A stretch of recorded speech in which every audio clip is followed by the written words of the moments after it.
Nobody's listening, right? Hi, Andy. Hello. We're in the month of Andy. The best, We are? Yes, the best guy on the plandy. What does that mean? Is it April? Yeah. Oh, shit. Very, very excited to be here in April. This is my month to shine. It is. How old am I going to be again? I believe 46 is the number that we're looking at. Can I say 46 and thriving? You've never looked better. Really? Yes. I've never looked better. You know, I've been so into you. Okay. I almost pulled you aside this morning, but I've been feeling a little under the weather, so I thought maybe you would. Yeah. But I don't know what is happening, but you're looking very handsome. Thanks. That's nice. I feel like embarking on My CrossFit journey is going to begin. Yes. some very exciting creative projects. Yeah. And you're crushing it as a father and a husband. Wow. That buoys me pretty big time. You should feel so into yourself. I almost feel like startled by it. So I'm lying, actually, that it buoys me right now. I'm actually, if I'm checking in with my body, yes, it should buoy me. But I am very grateful for those words from you, especially. Thanks. And maybe I'm not feeling buoyed because this month it comes with the weight of getting older. Sure. So that is pulling me down. But I appreciate you letting me float up. Yeah, you know, I want to get to the aging thing, but first of all, I'm very excited to talk with you as so no one's listening, which we've already started. Yeah. Second of all, is anyone out there listening? Yeah, this is pretty great. So remember a couple episodes ago we were talking about would you rather lose a nipple or a pinky toe? Yeah. Okay, so this is from Olive Pants over on Apple. Mm-hmm. Nipples, ? Pinky toe, ? Well, my entire flight got to weigh in when my earpods switched to my computer and I tapped play on my phone, which played your very important question posed right at the perfect moment. Anyways, I turned red and fumbled with my phone like one of those internet meme cats typing on a keyboard, but also giggled to myself knowing my fellow nobodies out there would relate. Shout out to my seatmates who didn't hit the call button on me. Love you guys. Please don't stop what you're doing. That is so funny. Yeah. I bet they found you to be a very interesting person. Oh, you're listening to someone asking, would you rather lose a nipple or pinky toe? That would be a thought that I would like to think about on a flight. I would like to hear from anyone who would choose nipple. Oh, there's some people out there that would choose the nipple. Really? They would regret it, but they would choose it. Like they're into, like, because that's a sensation of pain that I think really is specific that some people might identify with pleasure. Now, I had a crazy thought after all of that. Mm-hmm. You know, I talk about how grip strength and foot strength is so tied to longer age. Mm-hmm. Because people, when they're elderly with osteoporosis and whatnot, you fall. And if you don't have grip strength, you can't like catch yourself. Mm-hmm. And if you don't have foot strength, you're falling. And so a big, huge thing is foot strength. And I don't know if losing that pinky toe is going to shave off a couple of years off your life. Whereas I don't think losing a nipple would. Wow. Something to think about. Can I say something really, this is like maybe too dark, and I actually feel really weird that this thought came into my head. Please. But if you had, By all means. if you had to pick, Yeah. I don't know why this happened. I can't wait. Go for it. If you had to pick to eat a pinky toe or a nipple, which would you pick? Like someone's making you, and let's say it's your own. Okay. Okay. It's yes. your own. This is clearly a torture situation. Oh, that even makes it worse. But let's just say it's not. Of course it is. That's and you what don't it have is. to eat it off. It's already on a plate. Right. I think we all understood that. I'm so sorry. I was with you How old are we, 100%. 2 minutes in? I saw it on some like nice white china with some really beautiful ornate silverware. So I was thinking more just like nice but modest IKEA wear. But anyways, I like your vision too. I have a few questions. Toe, bone in? Well, if you pinky toe comes off, it makes a huge difference, doesn't it? Yes, it does. Can we say bone out? Yeah, bone out. Okay. Boneless. Boneless pinky. Boneless pinky Okay. or nipple. Well, I'm already like, we've done those shots slippery nipple, which I know is very different. But already I feel like I've had nipples. Guys and sorority girls do? Yeah. What is a slippery nipple again? It's like butterscotchy or something. It's pretty they're good. Delicious. Pretty good. Yeah. Gonna give you a headache. I'm going to say nipple because I feel like it's almost like an oyster. Like it would go down pretty fast. You just gulp it down. Whereas a pinky toe, even my little tiny pinkies, you're going to have to chew. I'm definitely going nipple for all the reasons you said. Yeah. There's also a hygiene reason too. I feel like the nipple is much more pristine. Yes. Better texture. And also, there's something more, I don't know what the right word is, but it seems like there's a nature beauty to it too, more so than the pinky. That it's like you're eating something that provides life, where like a pinky toe doesn't do that. A nipple helps sustain life. Yes, and it's symbolic. We've all, unless we were strictly bottle fed, sucked on nipples. Yeah. Yeah, that's true. Okay, I think I'm with you. Yeah, you almost lost me at the last U-turn you took, but sorry. Not for the U-turn, for the whole thing. So, okay, let's talk about aging. Yeah. So you look like you're about to cry. Listen, our society's obsession with youth, staying young. Now I kind of understand, like, when we're talking about aging towards in our 80s, 90s, stuff like that. Yeah. I understand the obsession with youth becomes more about like mobility and grip strength. And those are important. Like, I want to live a full, long life, but equally important to me is that I am functioning towards the end. You know, I don't want to live 15 years where I'm immobile or whatever. Okay.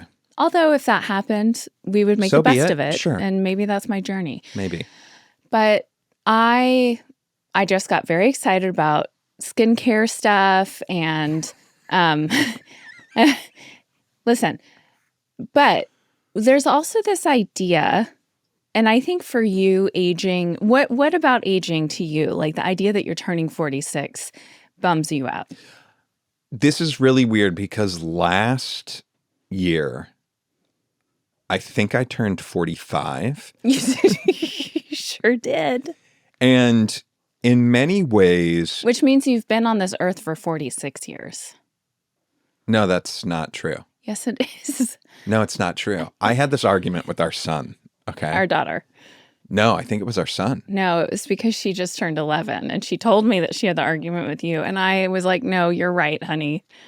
When you turn 1 year old. Yes. How many years have you been on the earth? You've been on the earth for 1 year. 1 year. Yes. When you turn 45, that means you've been on the earth for 45 years.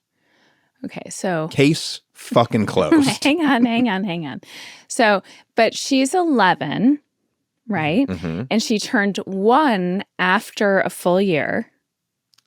But she just turned 1 when she got to 365 days out. She's now been on the earth for 1 year. Yes. Now, you could argue that on the day after her birthday, you're in your 12th year, your second year on earth. If you were talking about a 1-year-old, that I understand. Right. But you're not 2 years old. Right. You're 1 year old plus a day. You have spent 45 years and 50 weeks or whatever it is on this earth. Yeah. Okay. So.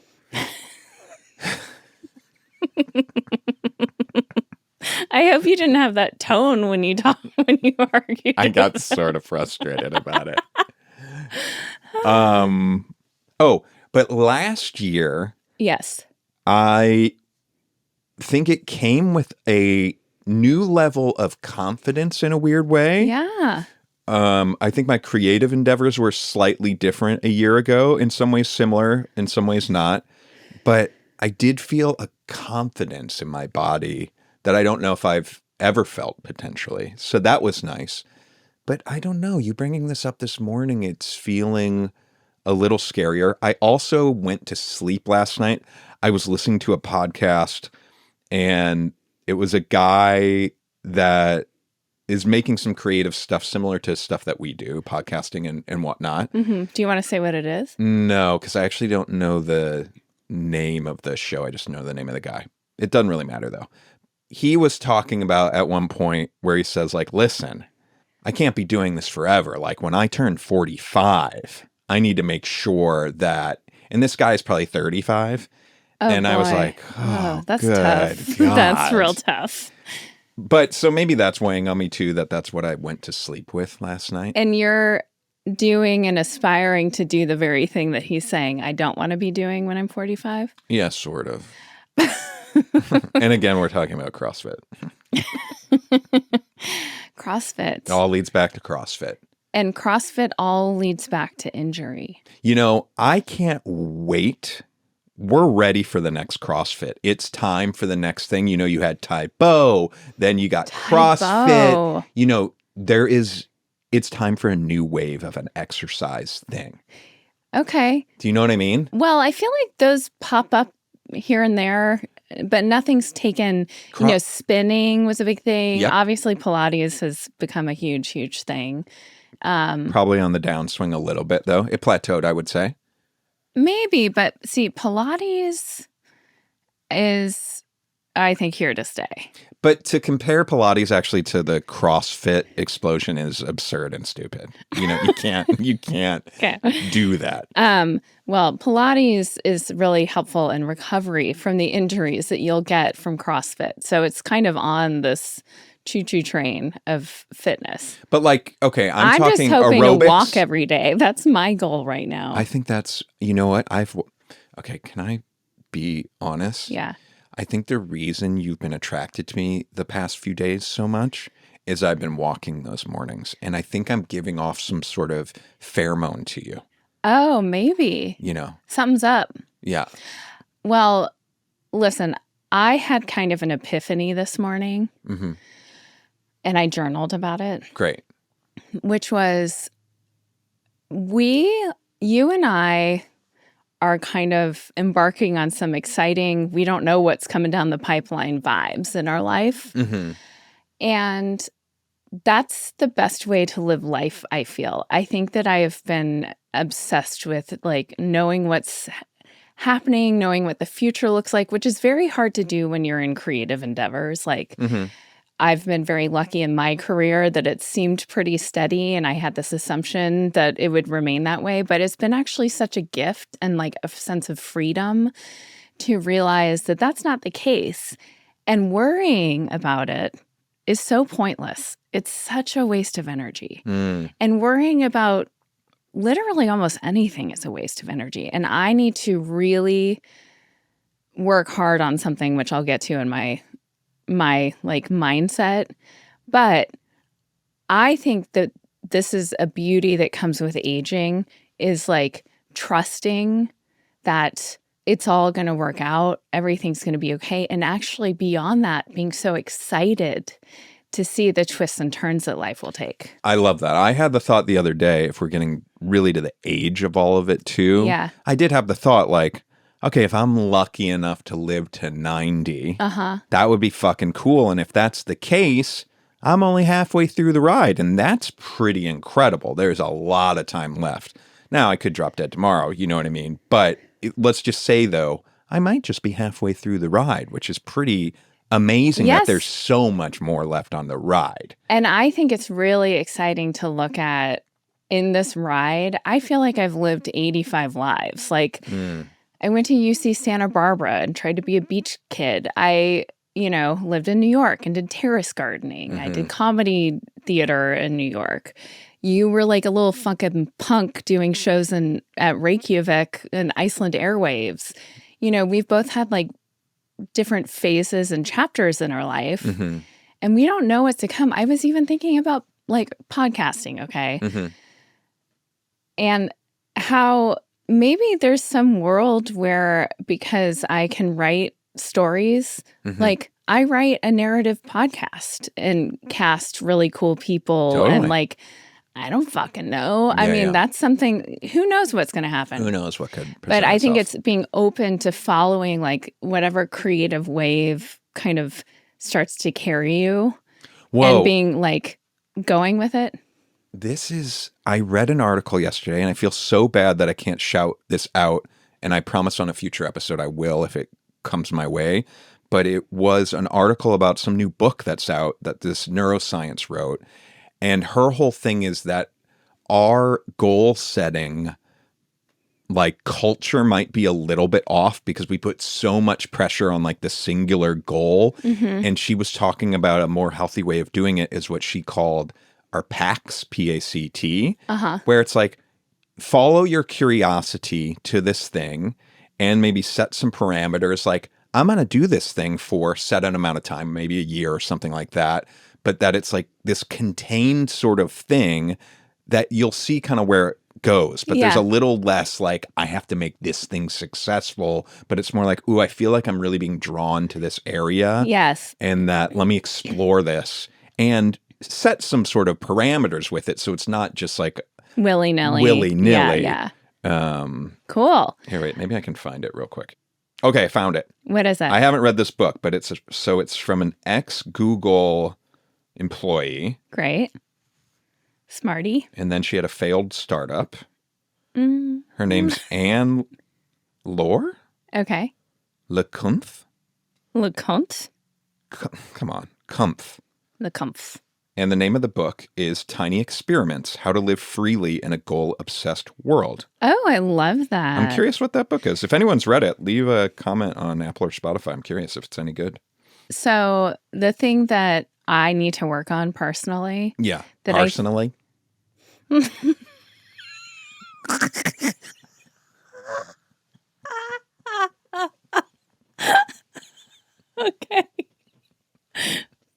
Personally is sorry, is that I think I have really been doing myself a disservice, and this is connected to my epiphany about worry. It's connected to worry, which is and this came up the other day. Our son said out of nowhere, "Do you know why I say I love you? The last thing I say to you every night." And then he said, "It's kind of dark." And he said, "It's in case I die." That's pretty dark. Or dark. you die. Or he said, or you die? Yes. And I said, well, I totally get that. And I'm sure, I mean, I didn't say this, but I'm like, I'm sure I've foisted this upon him because I'm constantly like everything I do. We talked about my gratitude journal. Yeah. I'm constantly thinking about how does this read when I'm dead? Not only that, a lot of my life is limited. Okay, for example, we talked about going to the cabin this weekend. I am always scared about you going off to the cabin with the kids to go skiing or snowboarding or whatever. Because of driving and stuff, safety. Driving and the skiing and snowboarding. Yeah, I'm like, in general, sure. And I automatically start to like preemptively process feelings of loss and grief. This is a constant in my life. I mean, it is scary living in America, sending your kids off to school. Sure. Like, but it's no way to live. It's no way for me quietly. I mean, of course, it's good to also be careful. Yeah. But where's the balance between being careful and assuming death is waiting at every turn for everyone that you love? Yeah. It's so fascinating because I don't have hardly any of that, but I still have, intrusive anxiety thoughts. Do you know what I mean? But they're never related to that. I don't worry about that stuff. Yeah. Even we've mentioned recently, like it just seems like the crime lately is just bonkers. And there's gun stuff all the time in our neighbor. Like it just seems like there's a lot of crime lately. But I'm like, it doesn't really stress me out that much. Yeah. Like, even when shit's like going down, I don't know. But whatever. That's a tangent. But getting back to our son. I need to find a way to, and it might be going back to therapy. Like I want actual tools that I can use to start to stop this like cycle of constant worry. And I can't even fathom how freeing it would be to just not have that. Yeah, that might be worth exploring. When you bring up our son's thing, there's an element of it that almost sounds like it could develop into like an OCD type behavior, right? Yeah. You're so worried that something could happen that you always have to say, I love you. And then that can turn into like, what if I don't say I love you? Is there a consequence for that, right? Right. But the reason that's sort of top of mind is I know actually, since I've been taking medication for the ADD, my OCD stuff has been tamed a lot. Really? However, the other night I had one of the like strongest episodes I've felt in a long time where I was coming out to play Rocket League and we're getting ready. I turn the Zoom on. The guys are already on. I'm like powering up the switch or something, just like kind of getting set up. And I had like a snack and stuff. And somehow I was moving. Oh, I had like some extra shoes were in the studio on the floor. And I accidentally touched the like side of one of them, but towards the sole. Okay. And I was like, I can't play Rocket League right now. I can't touch my food. This is going to fuck up my whole night if I don't go wash my hands. But the timing to go wash my hands was not so disruptive. It was so not the right time. And also in my mind, like, what are you, like, you touched the side of a shoe and it was with like it wasn't even a big part of my hand. It was like the outside of my hand, like this or something, right? It was so stressful and overwhelming that finally I was like, fuck it, guys, I'll be right back, and didn't say what I was doing, but I had to go inside and wash my hands or I couldn't continue. Wow. And I haven't had that happen in a while where it was like, I have my weird little things where, I touch the wall, I do wash my hands way too much and have like some little quirks like that. But this was the first time in a while where it was like, dude, you can't not do this, or like, sorry, bro. Yeah. You fucked. Oh boy. But anyways, all that just the thing with our son reminded me of that in a way. I know. Well, it's really interesting because similar to like period stuff that I've just talked about since they were little tiny kids and very matter of fact, like instead of it being how when I was raised, it's a big sit down and it's like, here's and it has all of this extra weight around it. Yeah. Death has been part of the conversation in our lives since they were born because of my parents. And I know I bring it up a lot as a joke on the podcast. I don't typically joke about it necessarily with them, but they are starting to get to an age where they're getting a little preview of the jokes, I feel like. Yeah, maybe. But the way he said that was like he realized it might be dark for me, but it was more like matter of fact. Like, you're wondering why I'm the last thing I say. But were you wondering? No. Okay, that's what my question. Did you prompt him? No, he just said it. He just said it. And then I like went back in to talk to him and I said, if that were to happen, if you were to die or I were to die, I know without question that we will be together again. That's sweet. And then I came and told you that, and you go, huh. You had this attitude of like, maybe. And I'm like, do you not think that we're all like going to be together?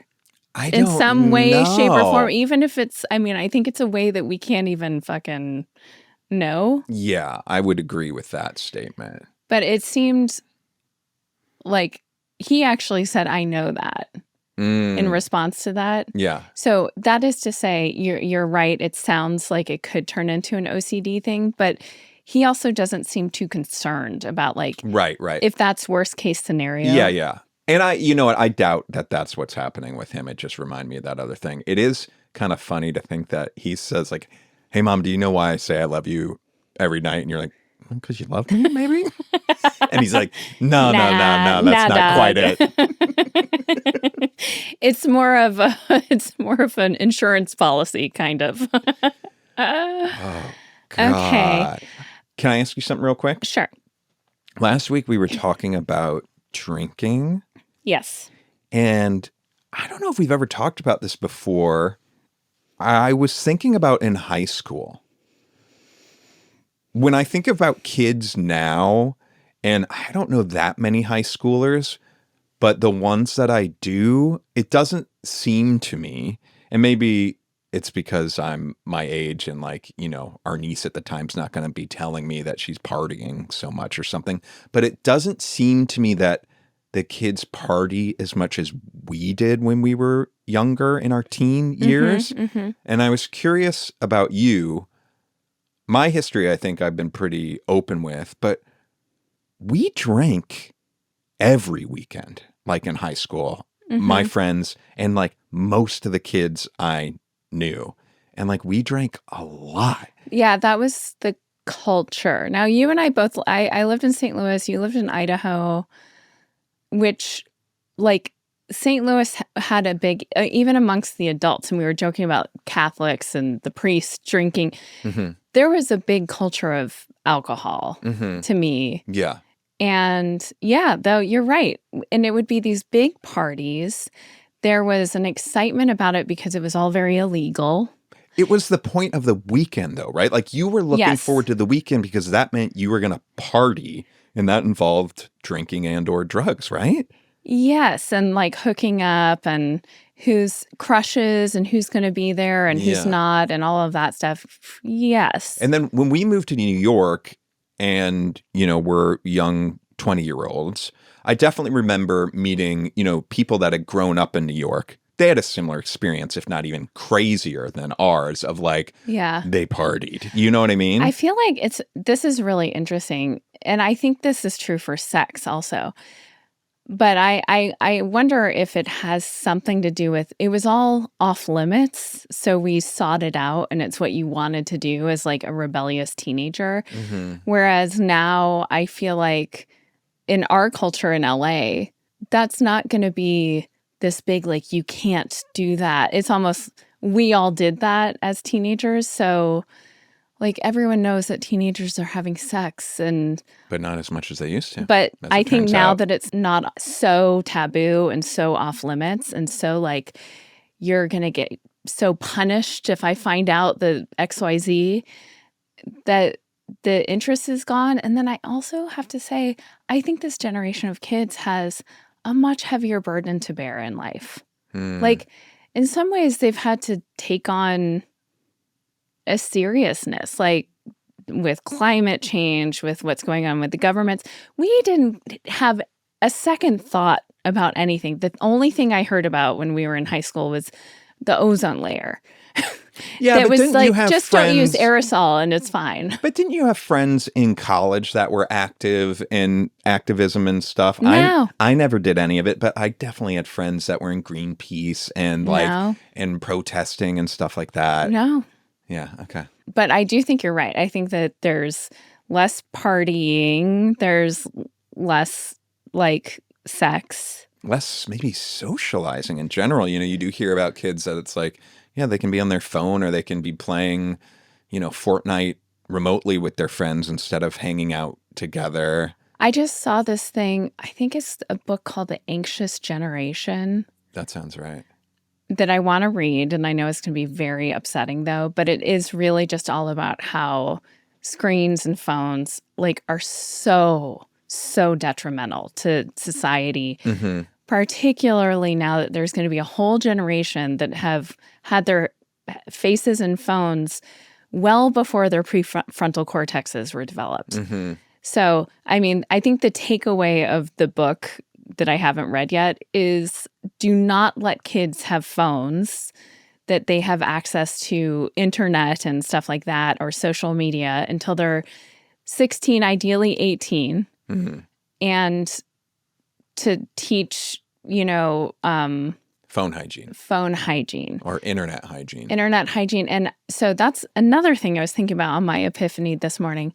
Lately, you and we talked about this recently, so I'm sorry if I'm like retreading, but you and I have been kind of addicted to our phones or computers when we're in and around the house. And it's part of what's bad about like, there's so many benefits to working from home or whatever, being creative and having flexibility. But the bad part of it is we're not going to our 9-to-5 job and clocking out and coming home and being able to like put it down. And I want to be a much better role model. And obviously our kids don't have phones, but they have tablets. Their schools have their connection to school is a screen. Yeah. So I want to do a much better job of showing that we are not connected to our phones at all times. Yeah. Speaking of this is such a perfect segue. I saw this on Reddit, one of my favorite places to be on the internet. Where a healthy, wonderful place. Exactly. But this did stand out to me, and I couldn't even predict how perfect this would be for today's episode. I turned 73 on Sunday. Okay. The poster, OP, as they say. The original poster? Yes. Here are 33 things that I've learned along the way that I hope help you in your journey. Okay. 1, kindness is the best deal going. You can keep giving it and it doesn't cost you anything. 2, now this is a big one. All right, I'm going to preface all of this. After we get through this, you're going to click on this person's handle and you're going to read the last 3 like titles of posts that they commented on because we need to know what kind of guy we're talking about here. All right, I almost wonder if we do that first. There's a lot of like,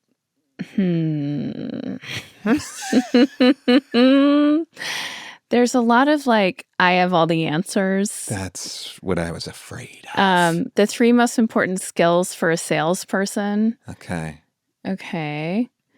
There's a lot of lists of how to be. See, the 1 sentence that changed the trajectory of my sales career. See, now listen, I'm excited. How to interview for a sales job. I'm excited to do this.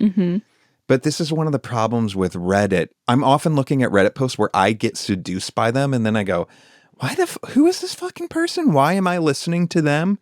Do you know what I mean? Well, here's why. He posted a few years ago in the grilled cheese Reddit. Now I'm listening. It says cheddar, mozzarella, and feta on pumpernickel with a Parmesan crust. Hell yeah. So, all right, you got my attention. Hit the list. Number 1 was kindness. What's number 2? Oh, wait. There's another grilled cheese. 4 cheese on white bread with mayo and Parmesan crust. Nice. He likes its Parmesan. You know what? I like this guy. Okay. Here is his list. 2, important rule. You can only be offended if you let yourself be offended. Yeah, I think that's pretty good, actually. That's very good. 3, when someone is drowning, now I need to learn this. And this did resonate with me, and I want you to know, internalize this. When someone is drowning, don't tell them they should have taken swimming lessons. Help first, educate second. That's number 3? Yeah. Okay. That's a weird number 3. But I feel like that's a good one. Who is saying you should have taken swimming lessons during the rescue? It's a metaphor, but like I'm really guilty of this. For example, you catch a cold, or this is a bad example, but I feel like there are examples of this where you catch a cold or something and I'm like, have you been gargling? Okay, sure. Okay. Number 3, though? 4, your struggles today will be your accomplishments tomorrow. Keep going. Okay. 5, building, I don't need to do all of these. I want you to do all of them. Just fly through them. Building resilience isn't something that comes and goes with your mood. It's your intention and becomes a part of you. Nothing can stop you when that happens. Okay. 6, at 23, I worried what people thought of me. At 43, I realized they weren't even thinking about me. At 73, I really don't care that much about what people do think of me. Amen. 7, books are like the years in your life. It's not how many you have, it's how good they are. 8, with hope you can endure and accomplish anything. I believe that. 9, what you think of me is none of my business. Okay, great. 10, nobody gets to their deathbed upset they tried too many things, but plenty of people get there with regrets for the things they didn't try. Very true.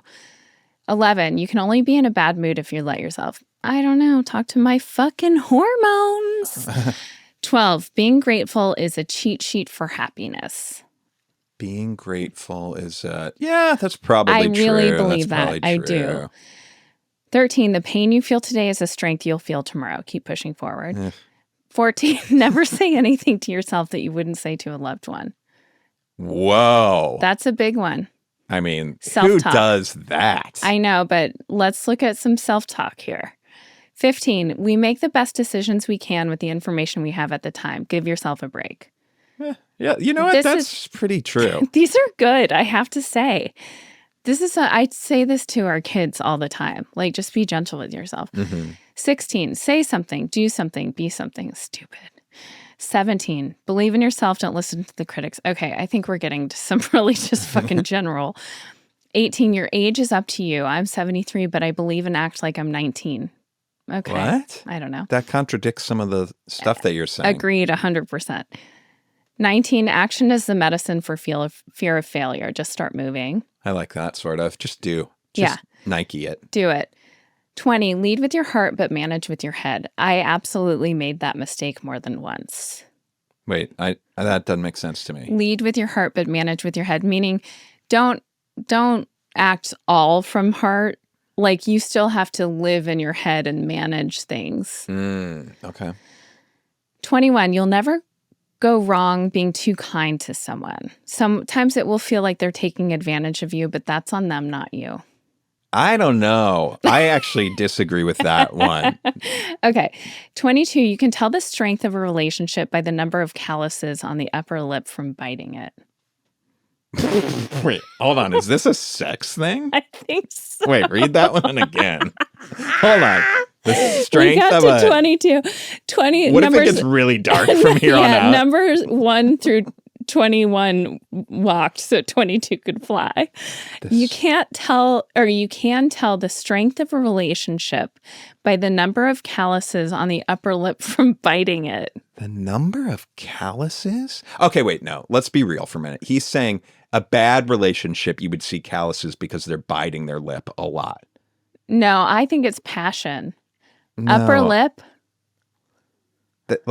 Really? You think, because if you're thinking it's passion like that, I'm thinking this guy's into like likes to be dominated or something. And also, I don't think that's whipped. I also don't think that's true. Not to say like long-term relationships can't have passion, but the strength of a relationship, like passion is level 1. Okay, you're totally wrong here. He's saying it's people. If you bite your lip, that means you're not communicating. Oh, okay. Yeah. God, I thought this grilled cheese motherfucker just was like such Well, a keep freak. going. Who knows? Okay, 23. Don't stay stuck on every idea. Trees bend for a reason. Okay. 24. To become successful, be useful. Be useful enough to enough people and success will find you. I like that one a lot, actually. I do too. Mm-hmm. It's kind of the idea of you need to be, like in entertainment, we would talk about, like, once you become indispensable to someone, then you're golden. Yep. 25, life doesn't come with an unlimited number of chances. Don't hesitate. 26, forgetting something is the universe's way of telling you to be more present. Andy. 27, if you don't expect anything, you'll never be disappointed. Well, that's your fucking motto. Yeah. I like that a lot. Expect nothing. 28, I'm not antisocial. I'm just not very pro-social. That feels more like a joke that he throws out. Yeah.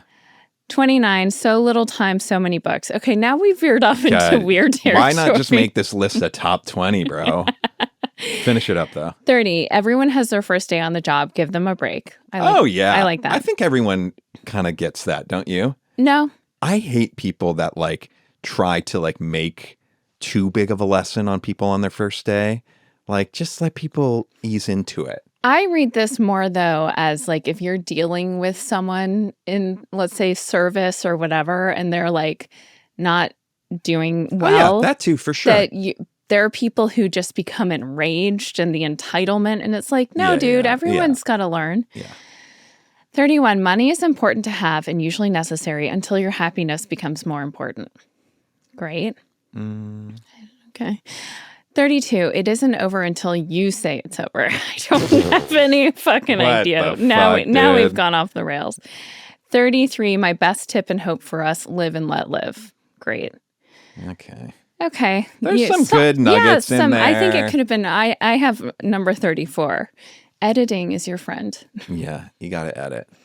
Gotta edit. And throw in one of those grilled cheese recipes in there, too, if you really want to stand out. I gotta find one more grilled cheese. American, sharp cheddar, feta. What? Oh, feta? In a grilled cheese? You love feta. Yeah, but in a grilled cheese with those other cheeses? American and sharp cheddar on multigrain. And then, this is cute. It's on a plate with a giraffe, and it says, passed the giraffe test. Wait a minute. Did he post that? Yeah. Okay. I kind of like this guy. Yeah, I do too. Grilled cheese Thursday with a bonus. Made from scratch tomato soup, mozzarella, sharp cheddar, feta on seeded rye with a mayo and Parmesan crust. Have you ever done the mayo I love this guy. On the outside of the bread? No. I got to try it. Okay. Well, this guy's changing lives left and right. Can I say something else about you? Me? Yeah. You have such a great sense of style, and you've really kind of locked in. You have kind of basics that you wear. For the last 20 years. I know, but it's now I'm also a 45-year-old woman, so I don't really know. But I also think it would be ridiculous for you to dress as one of these like 90s kids. Mm-hmm. The 90s are back. Kids? Oh, sure. You know, the baggy jeans, and that would look insane on you. Mm-hmm.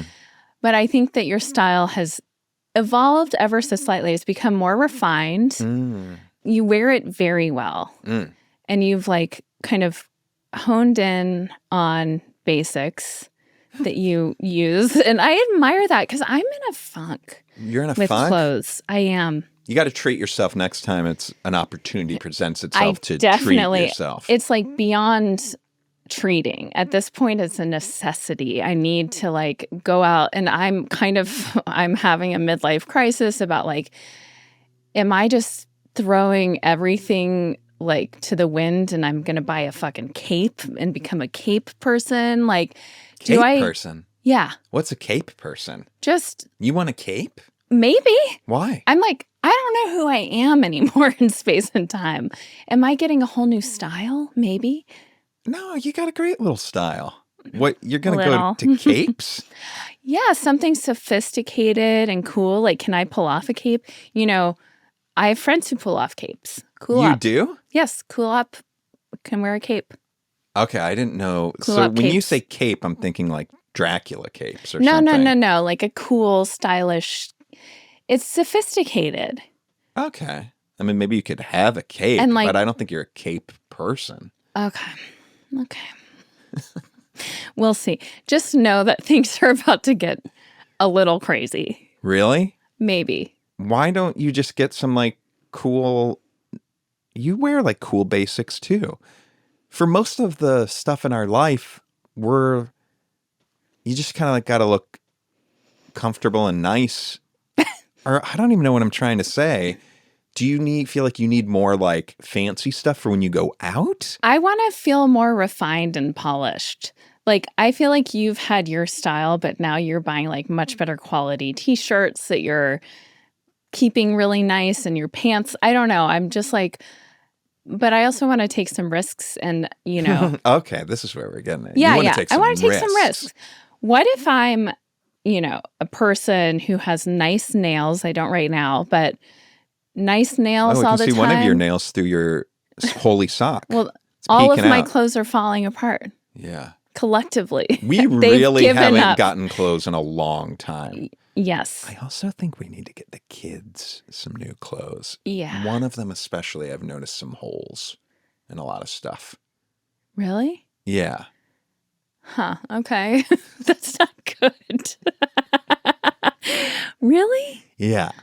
Well, if you see a hole, like flag it and toss it. Yeah. I don't want holes walking around. We don't want to be those people. No. At school. No. Kids came to school with holy stuff. No. Yeah. Okay. Yeah. It looks like an overhaul is needed, and I'll report back. But I might be going a little rogue. I think I'm going to stay on course for the most part for the things that need to be like replaced and updated. Mm-hmm. But there might be a like fun twist here and there. A cape or something. Yes. Okay. Should we talk about what we're doing later today, potentially? Well, yeah, if we really are talking like no one's listening, I want to talk to you about it. Great. Okay. We have our new podcast, Nobody's News. It's been a delight to do every day. It's been successful, growing little by little. Yeah. And you have felt like you want to scratch this itch of going to do more kind of outside the box things, such as field pieces. Yes. I've been craving some field pieces. So by the time this episode comes out, we will have done this because we're doing it today. Mm-hmm. Here's the thing. Okay. And we can edit this, but just to be real. Yeah. So there is an unveiling of a Betty White stamp happening at the Los Angeles Zoo. Yes. You emailed people. I emailed the zoo, who then put me in touch with the United States Postal Service. So you're in touch with a federal employee Yep. of the United States Postal Service, and you've told them that we're journalists? No, I didn't say we're journalists. I said we have a top 50 daily news podcast, which is completely true on Apple Podcasts. Okay. Yeah. And we're in. We want to cover this event. Yeah. And so first of all, I'm curious. I'm like obviously such a huge Betty White fan, and I'm very excited to see this tribute to her. And I'm curious what like they have in store for us. Yeah. How do you see this going though? Because what has happened since then is we've gotten credentials. Mm-hmm. You had lanyards made for us with our Nobody's News. Like necklaces. I printed them out. Yeah. And so we're going to meet up with like a media circus and be shuttled over to the zoo. Yeah. And when it says shuttle, do you think we're getting on an actual shuttle, or they're just going to take us over? So you think we're going to be in a shuttle? With journalists. Wait, this is why, Andy, I feel like you haven't like thought this through really. Well, we need to read the fine print more, but I thought she said I thought we're just going to meet this woman at the gate and she'll be like, oh, you're press. This is where you go. And maybe they'll give us credentials, like something to wear around our neck as well. Like, you're going this way. The shuttle thing, I do know what you're talking about. I think we might need to read that a little more carefully. Sounds like you need to, because you think we're parking that far away that oh, wait. The zoo's a big place. Yes. They're talking. We're going to get to drive through the zoo. Oh, that's cool. That's very cool. Okay. It's probably going to be like a, you know what I mean? Like you're back. A golf cart. A golf cart type situation. Okay. So. That's cool. Then what do you see happening? Like, how is this going to, and here's my thing. Mm-hmm. What I think is very special about our news show, similar to this show, is that it's you and I bringing news stories to each other and riffing on them and talking about them and whatever. Mm-hmm. So it's not so front-facing like a typical news show where you're sitting at a desk facing the audience and going, here, audience, here's the information. Mm-hmm.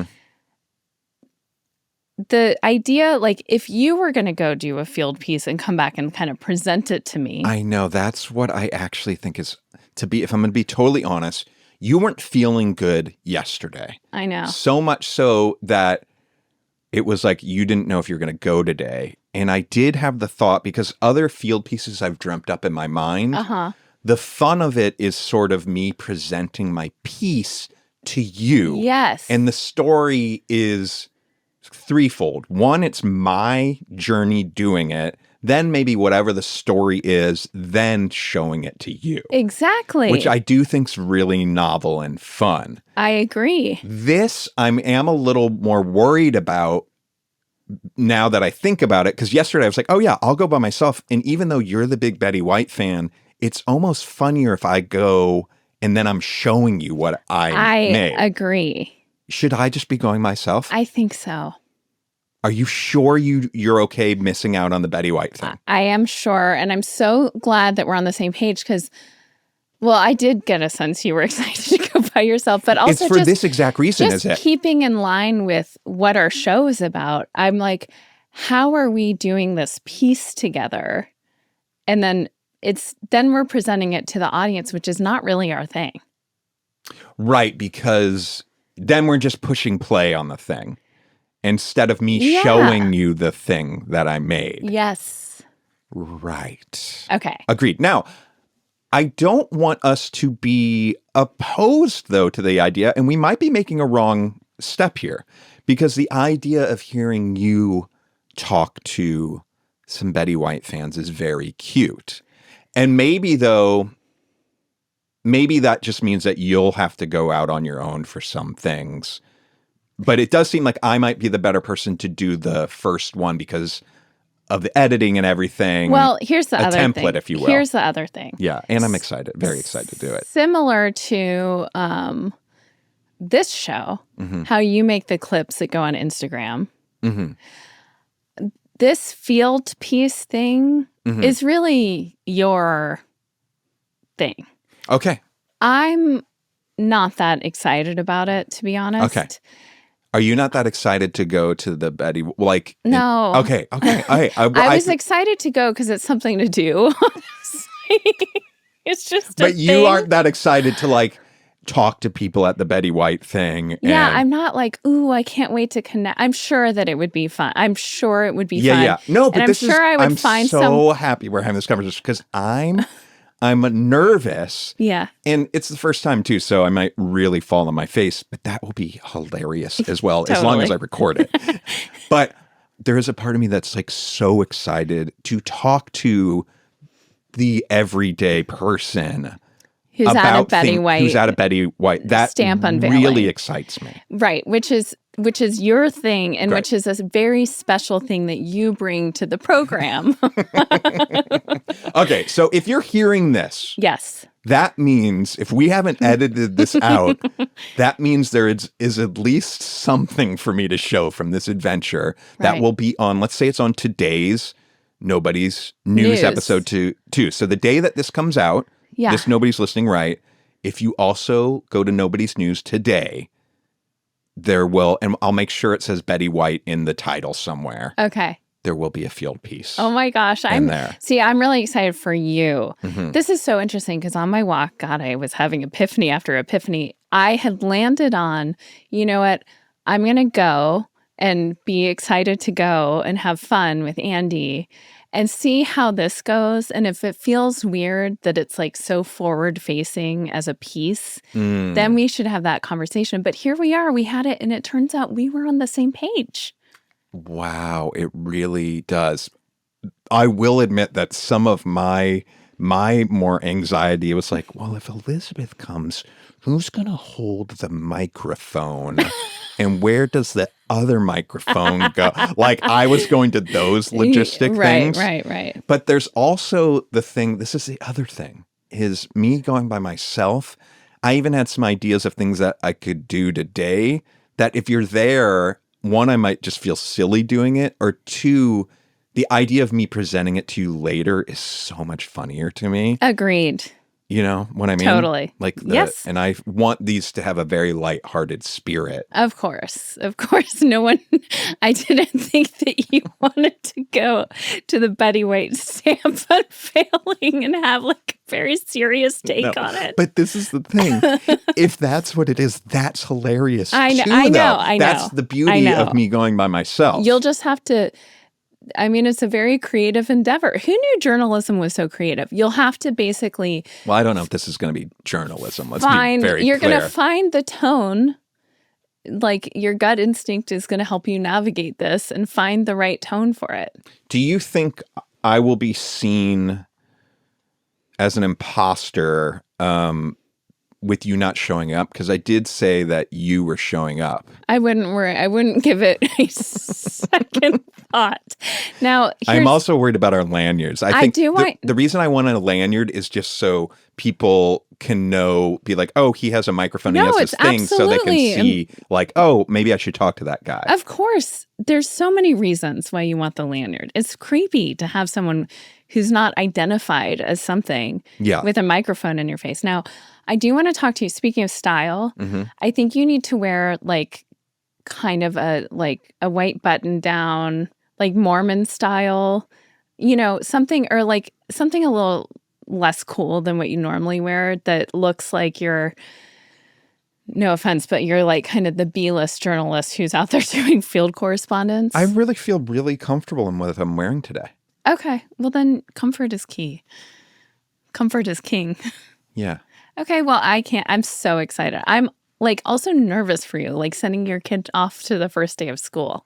What's it going to be like? Okay, I'm so glad we're on the same, I think I'm so glad we're on the same page. This is what I'll say to you, though. I don't want you to rule out the idea of you ever doing a little something out in the field. Of course, and you might inspire me. Right, that's exactly what I'm saying. Yes. Do you know what I mean? Because I could think of nothing more delightful than you showing me something like this. Yeah. Is hilarious, too. Great. Okay, cool. All right. We're in the same place. I need to get ready for the Betty White stamp unveiling. Okay. Well, then, good night. Good night.